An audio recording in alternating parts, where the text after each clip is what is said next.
बोलो श्री हरि विष्णु भगवान की जय, लक्ष्मी मैया की जय, तुलसी मैया की जय, शालिग्राम भगवान की जय। कार्तिक शुक्ला प्रबोधिनी एकादशी व्रत कथा महत्व बताने जा रहे हैं और साथ ही साथ ये भी बताएंगे कि इसमें क्या फलाहार लेना चाहिए, कौन सी चीज़ें खानी चाहिए और यह व्रत करने से और इस तरीके से पूजा पाठ करने से क्या महत्व होता है, आपको किस तरीके की समस्याएं जो हैं वो उसका समाधान मिलता है और सुख समृद्धि की प्राप्ति होती है। चलिए कथा प्रारंभ करते हैं।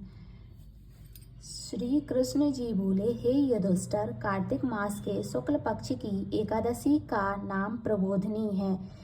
इसमें भगवान विष्णु जागते हैं, इस कारण इसका नाम देवोत्थानी भी कहा गया है। इसके महात्म्य की कथा ब्रह्मा जी ने नारद ऋषि से कही थी, जिसके हृदय में प्रबोधिनी एकादशी का व्रत करने की इच्छा उत्पन्न होती है, उसके 100 जन्मों के पाप भस्म हो जाते हैं और जो व्रत को विधि पूर्वक करता है उसके अनंत जन्म के पाप नष्ट हो जाते हैं। भगवान की प्रसन्नता का मुख्य साधन है प्रबोधिनी एकादशी के व्रत से मनुष्य को आत्मा का बोध होता है। जो इस व्रत से विष्णु की कथा सुनते हैं उन्हें सातों दीपों के दान करने का फल मिलता है। जो कथावाचक की पूजा करते हैं वह उत्तम लोकों को प्राप्त करते हैं, उसके 10,000 जन्मों के पाप नष्ट हो जाते हैं। जो पुरुष कार्तिक में वृंदा का दर्शन करते हैं वह 1000 युग एक बैकुंठ में निवास करते हैं। जो तुलसी का पेड़ लगाते हैं उनके वंश में कोई निसंतान नहीं होता। जो तुलसी की जड़ में जल चढ़ाते हैं उनकी वंश सदैव फूली फली रहती है। जिस घर में तुलसी का पेड़ हो उसमें देवता निवास करते हैं। सर्प तथा यमराज के दूत वहां स्वप्न में भी नहीं विचरते। जो पुरुष तुलसी वृक्ष के पास श्रद्धा से दीप जलाते हैं उनके हृदय में दिव्य चक्षु का प्रकाश होता है। जो शालिग्राम के चरणोदक में तुलसी मिलाकर पीते हैं उनके निकट अकाल मृत्यु नहीं आती, सर्व व्याधियां नष्ट हो जाती हैं, पुनर्जन्म को वह प्राप्त नहीं होता। ऐसी पतित पावनी तुलसी का पूजन इस मंत्र से करना चाहिए। ओम श्री वृंदाय नमः, ओम श्री वृंदाय नमः, ओम श्री वृंदाय नमः। जो चतुर्मास या एकादशी में मौन धारण करे उसे स्वर्ण सहित तिल का दान करना चाहिए।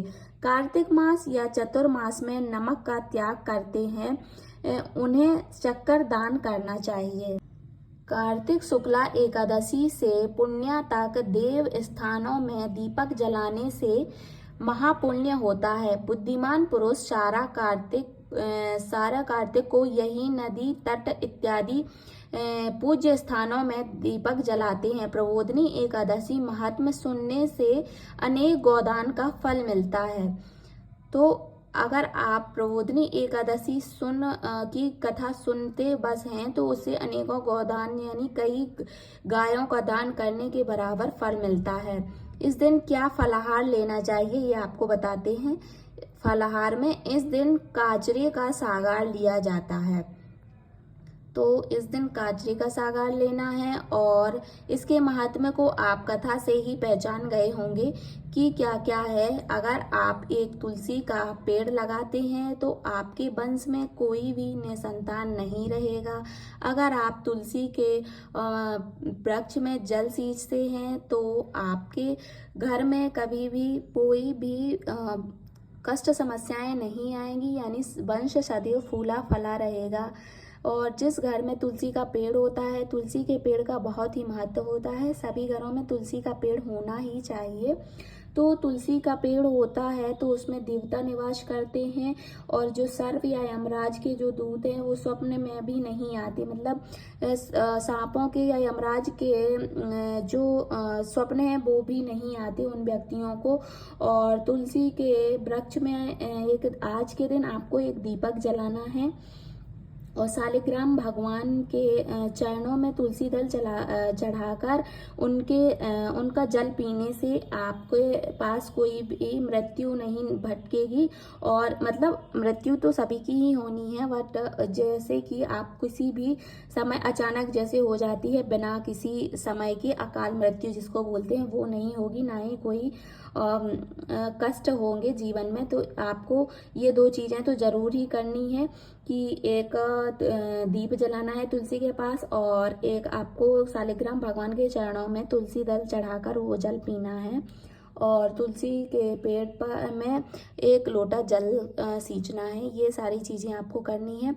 तो इसका दिन का बहुत महत्व होता है। इसको प्रबोधिनी एकादशी या देवोत्थानी एकादशी कहते हैं, जो कि कार्तिक माह के शुक्ल पक्ष में आती है। और इस दिन भगवान श्री हरि विष्णु बस अपनी शयन निद्रा से जागते हैं।